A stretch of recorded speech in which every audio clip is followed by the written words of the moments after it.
The father-son forensic team had worked in the field for years, but this was the first time they'd encountered anything like this. The female corpse had shattered joints and internal organs that looked as if they'd been burned, yet her external appearance remained completely intact. Halfway through the autopsy, the lights suddenly burst. In the next instant, the other bodies in the morgue vanished collectively. The terrified duo hid in the office, when suddenly they heard the sound of bells from outside, a sound they knew all too well. Could it really be the corpses coming back to life? Something was pounding on the door. The father and son desperately held it shut. After a while, the noise stopped. They realized the problem must be with that female corpse. They rushed back to the autopsy room. They had to burn the body to eliminate any future threat. As flames engulfed the corpse, the father breathed a sigh of relief. But in the next second, the fire shot upward, reaching the ceiling like something viscous, sticking wherever it touched, burning fiercely. After frantically extinguishing the flames,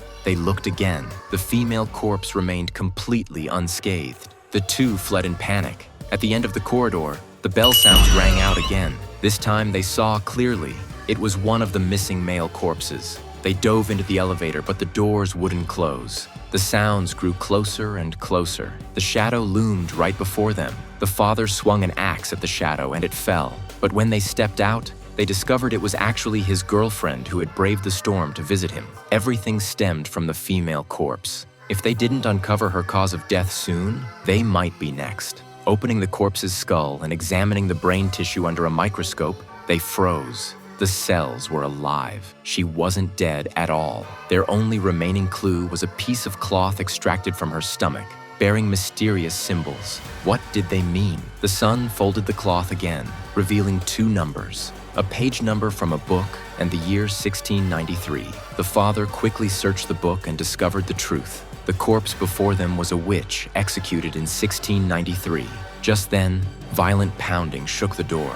The son could barely hold it. The father leaned close to the corpse's face, begging her to spare his son, offering himself as a sacrifice. Instantly, his body contorted unnaturally, limbs breaking, white smoke pouring from his mouth. Simultaneously, the female corpse's limbs began to heal. Blood started flowing back, and her pupils gradually turned black. The agonized father collapsed, his eyes fixed on a nearby knife. The son had no choice but to end his father's suffering with his own hands. The lights came on. The bodies in the drawers returned to normal. The son ran desperately, twisting the door handle with all his might, but it wouldn't open. Suddenly, an eerie female chorus filled the air. He finally understood. It was the ceremonial chanting from 1693, when the girl was persecuted to death. He stumbled backward, looked down, nothing there. When he turned back again, the next day, police arrived at the scene. Blood was everywhere,